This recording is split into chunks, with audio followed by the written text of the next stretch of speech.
तब ये आमदार साहब हमारा विरोध कर रहे थे। अब बोल रहे थे कि यह असंभव है, हो ही नहीं सकता। जबकि मैं ये कहता हूं कि कोई भी काम असंभव नहीं होता, कठिन हो सकता है। झुकती है दुनिया, झुकाने वाला चाहिए। और माफिया तत्वों का धंधा बंद होना चाहिए हमेशा।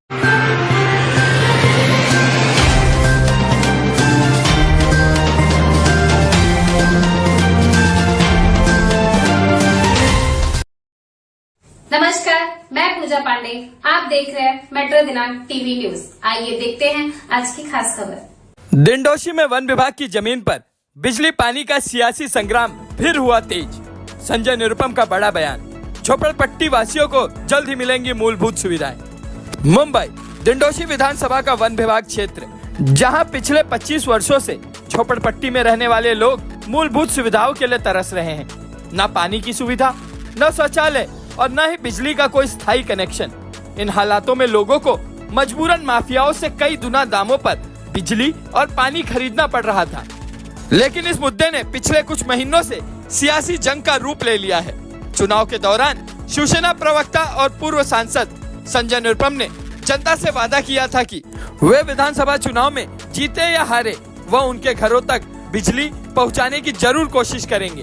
भले ही वो चुनाव हार गए, लेकिन अपने वादे के मुताबिक उन्होंने अदानी कंपनी के अधिकारियों से बैठक की और करीब 7,000 झोपड़पट्टी वासियों का फॉर्म भरवाया। अदानी ने आवेदन अपडेट कर लोगों को नंबर तक दे दिया। इसी बीच दिंडोशी के आमदार सुनील प्रभु और संजय निरुपम के बीच जुबानी जंग भी तेज हो गई। दोनों नेताओं के बीच आरोप प्रत्यारोप का दौर चलता रहा, जिसे हमने अपनी खबरों के माध्यम से दिखाया भी। संजय निरुपम लगातार यह दावा करते रहे कि वह सुप्रीम कोर्ट की गाइडलाइंस के आधार पर बिजली की व्यवस्था कराने में जुटे हैं। तो वहीं दूसरी ओर आमदार सुनील प्रभु ने 12 मार्च को विधानसभा में वन मंत्री गणेश नाइक से मुलाकात की।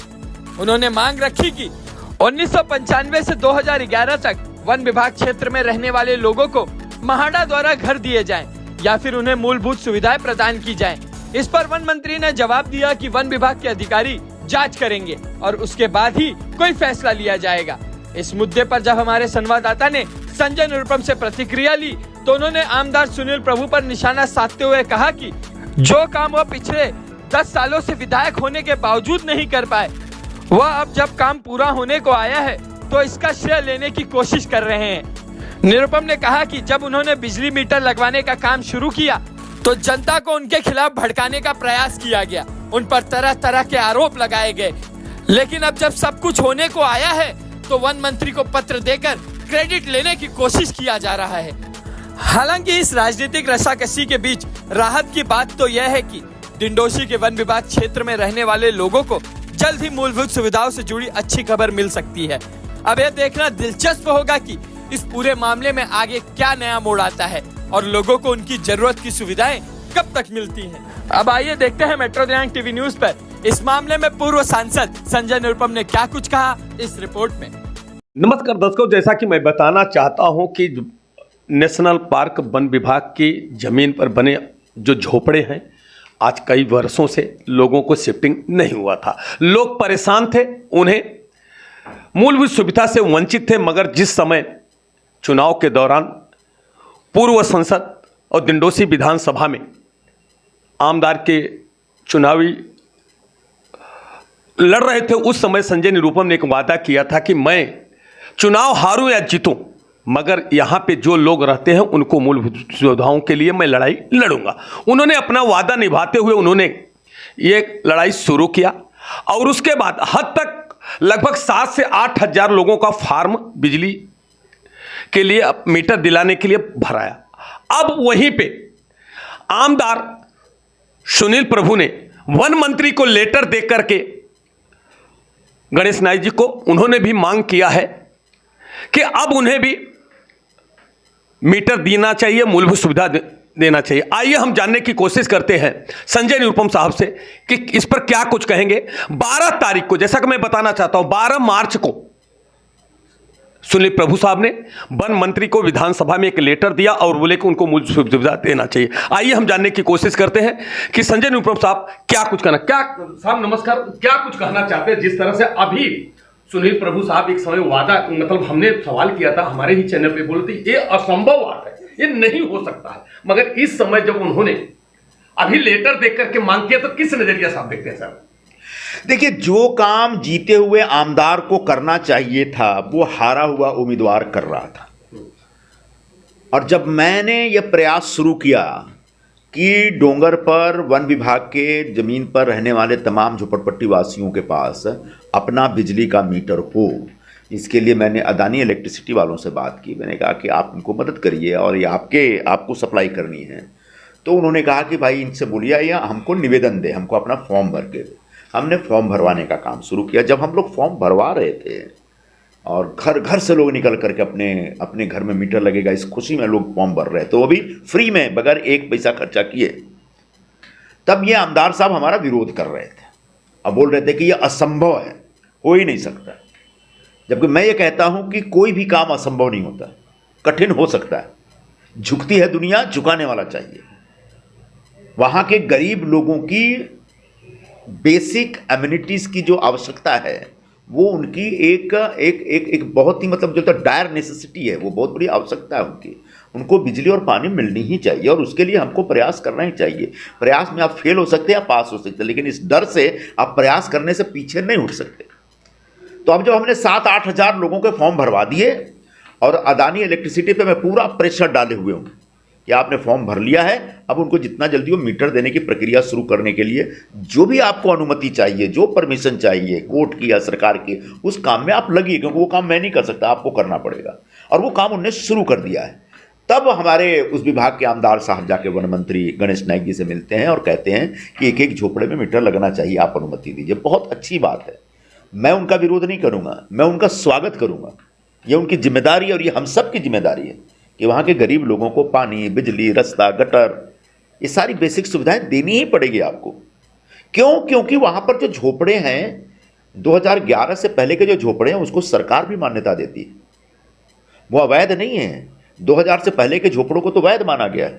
जिन लोगों ने 7,000 रुपये का फाइन भरने के बाद एक रसीद ले रखा है, उसको तो महाराष्ट्र सरकार ने बोला आपको घर देंगे, और जब तक घर नहीं देते तब तक उनको सुविधा देनी पड़ेगी। और 2000 से लेकर 2011 के बाद के जो झोपड़े हैं उनको महाराष्ट्र सरकार ने कहा है कि हम आपको प्रोटेक्शन दे रहे हैं, हम आपको तोड़ेंगे नहीं। इसका मतलब 2011 तक के जो लोग हैं वहाँ पे वो अवैध नहीं है, उनके घर अवैध नहीं है। और जब घर अवैध नहीं है, इलीगल स्ट्रक्चर नहीं है, तो चाहे किसी की भी जमीन हो, किसी के परमिशन की जरूरत नहीं है, वहां पर आपको सुविधा देनी पड़ेगी। यह सुप्रीम कोर्ट का भी आदेश और हाई कोर्ट का भी एक आदेश मेरे पास है। और इस दृष्टिकोण से मैंने ये पूरा अभियान शुरू किया।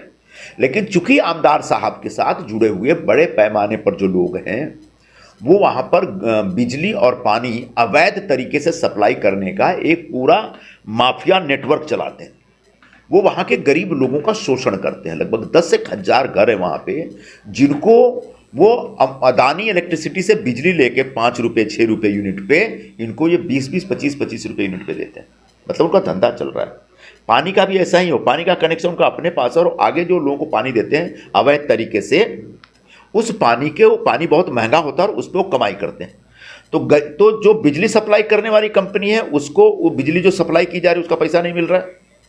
जो पानी सप्लाई करने वाली हमारी बीएमसी है उसको पानी सप्लाई का पैसा नहीं मिल रहा। बीच में ये जो 30-35 लोग हैं वो लोग लूट मचाए हुए हैं। ऐसे लुटेरे माफिया टाइप के जो एलिमेंट्स हैं उनको संरक्षण देते हैं आमदार साहब, और इसलिए मेरा विरोध कर रहे थे। अब उनको समझ में आ गया है कि बिजली देने की प्रक्रिया शुरू हो गई है और आज नहीं तो कल इन सबके घरों में मीटर लग जाएगा। इसलिए वो हमारे वन मंत्री महोदय के पास गए हैं। कोई गलत काम नहीं कर रहे हैं। उनको तो हम लोगों के साथ कंधा से कंधा मिला करके आपसी राजनीतिक मतभेद को भूल करके दिन रात काम करना चाहिए, तब तक जब तक डोंगर के रहवासियों को पानी, बिजली, रास्ता, गटर मिल नहीं जाता। तो मैं इस पूरे अभियान का स्वागत करता हूं और एक बार फिर से डोंगर पर रहने वाले तमाम रहवासियों को मैं ये आश्वासन देना चाहता हूं कि आपने जो फॉर्म भरा है वो व्यर्थ नहीं जाने वाला है। उसके ऊपर अदानी वाले लोग बाकायदे पिटीशन बना करके कोर्ट में जा रहे हैं, मेरे ख्याल से चले भी गए हैं, और कोर्ट का परमिशन ला करके शर्तिया तौर पे कोर्ट का परमिशन ले करके आप सबको मीटर लगा के देंगे। तब तक आपको भड़काने वाले और बहकाने वाले लोग बहुत लोग आएंगे, उनकी बातों में मत आइए। ये वही लोग हैं जो लोग बिजली के नाम पे आपसे अब तक 6 करोड़ रुपए वसूल चुके हैं। मैंने तो आपसे एक भी पैसा नहीं मांगा, मैंने तो बल्कि ये कहा कि बगैर एक पैसा अपने जेब से खर्चा किया फॉर्म भरिए, आपका तो कुछ नहीं गया। आप सबके पास वो अदानी इलेक्ट्रिसिटी की तरफ से मोबाइल पे मैसेज भी आ गया है कि आपका फॉर्म आ गया, आपका मीटर एप्लीकेशन का रेफरेंस नंबर ये है, उसको बचा के रखिए। उसी रेफरेंस नंबर के आधार पर आपके पास बिजली का मीटर लगेगा। आज लगे या कल लगे, देर सवेर होना ही होना है। इस बीच मैं अपने ढंग से प्रयास में लगा हुआ हूँ। निरुपम साहब, जैसा कि अब मैं एक मेरा सवाल है कि क्या आपने जब से चुनाव भले हार गए, मगर आपने ये मिशन जब चालू किया और इतने दिनों के बाद ये मिशन अब कामयाब की ओर लगा, तो क्या आप ये मानते हैं कि इसका फायदा है और इसका श्रेय लेने के लिए सुनील प्रभु साहब? फर्क नहीं पड़ता, जिसको श्रेय लेना है ले, लेकिन सबसे पहले यहां बिजली और पानी दे। उनका जो शोषण चल रहा है माफिया तत्वों के द्वारा, वो शोषण बंद होना चाहिए और माफिया तत्वों का धंधा बंद होना चाहिए हमेशा के लिए। मेरा संकल्प यह है कि वहां पानी और बिजली के नाम पे जो धंधा चलाने वाले लोग हैं, उनका धंधा हमेशा हमेशा के लिए बंद होना चाहिए। और ये तब बंद होगा जब सभी लोगों के घर पे पानी और बिजली का कनेक्शन मिलेगा।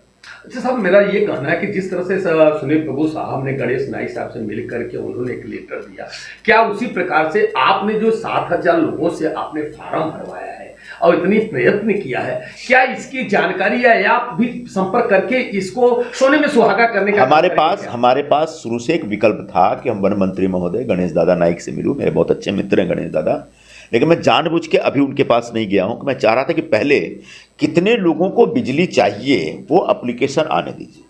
उसके बाद अदानी की तरफ से, अदानी इलेक्ट्रिसिटी की तरफ से खुद वन मंत्री और महाराष्ट्र सरकार के पास एक लेटर जाएगा, एक निवेदन जाएगा कि हमको इस प्रकार का अनुमति दीजिए, और उसके बाद कोर्ट की जो सारी प्रोसीडिंग होगी वो उनके सामने रखेंगे। तो एक प्रक्रिया के तहत होगा। हमारे आमदार साहब ने जो किया वो सिर्फ दिखावा के लिए कर दिया, मैंने चिट्ठी लिख दी। चिट्ठी लिखने से काम होता है क्या? काम होता है सड़क पे उतर करके लोगों को मोबिलाइज करके उनसे फॉर्म भरवा के, और जो एजेंसी है, जो सप्लाई करने वाली एजेंसी, उसके साथ बैठ के उसके साथ एकदम थ्रेडबेयर डिस्कशन करने के बाद होता है। और वो प्रक्रिया मैंने पूरी की है। तो अभी मैं जाऊंगा, वन मंत्री महोदय से मिलूंगा, लेकिन अभी नहीं, पहले जरा बेसिक काम और करके आगे बढ़ा लूं। मगर कुछ एक कट सत्यमय बात पूछना चाहता हूँ। कुछ नेताओं ने ऐसा कहा था कि संजय निरुपम के क्या पिताजी भी अगर आ जाए तो भी ये चीज असंभव है। आज उनके लिए आप मानते हैं चटकना है कि नहीं? मेरे पिताजी ने मुझे जन्म दिया है और उन्होंने मुझे इतनी ताकत दी है कि उनको आने की जरूरत ही नहीं है, मैं ही सब करके दे दूंगा। धन्यवाद। जिस तरह से साहब ने संजय निरुपम साहब जो कि शिवसेना के राष्ट्रीय प्रवक्ता हैं और पूर्व सांसद रह चुके हैं, वरिष्ठ पत्रकार रह चुके हैं, उन्होंने लड़ाई सीखा है किस तरह से लड़ना चाहिए, किसी लोगों को न्याय दिलाना चाहिए। आज ये बहुत बड़ी सौभाग्य की बात है कि अब ये लड़ाई में ढंडोसी विधानसभा के आमदार भी शरीक हो गए। जैसे कि पिछले मेरे इंटरव्यू के दौरान संजय निरुपम साहब ने कहा था कि ये जो माफिया वाली लड़ाई में साथ में अगर विधायक हमारे साथ में आकर के मिल जाएं और इसमें सोने में सुहागा करें, मदद करें, तो ये जो माफिया राज्य खत्म हो जाएगा और लोग जो गरीब को लूटे जा रहे हैं वो उनको खुशी एक लौट आएगी। मुझे तो ऐसा आश्वास होता है कि संजय निरुपम साहब के आह्वान पे सुनील प्रभु साहब ने कंधे से कंधे मिला करके और उन्होंने भी अब लाइट और पानी और मूलभूत सुविधाओं में मदद करने के लिए आगे उतर चल। आइए देखना है वो आगे क्या करते हैं।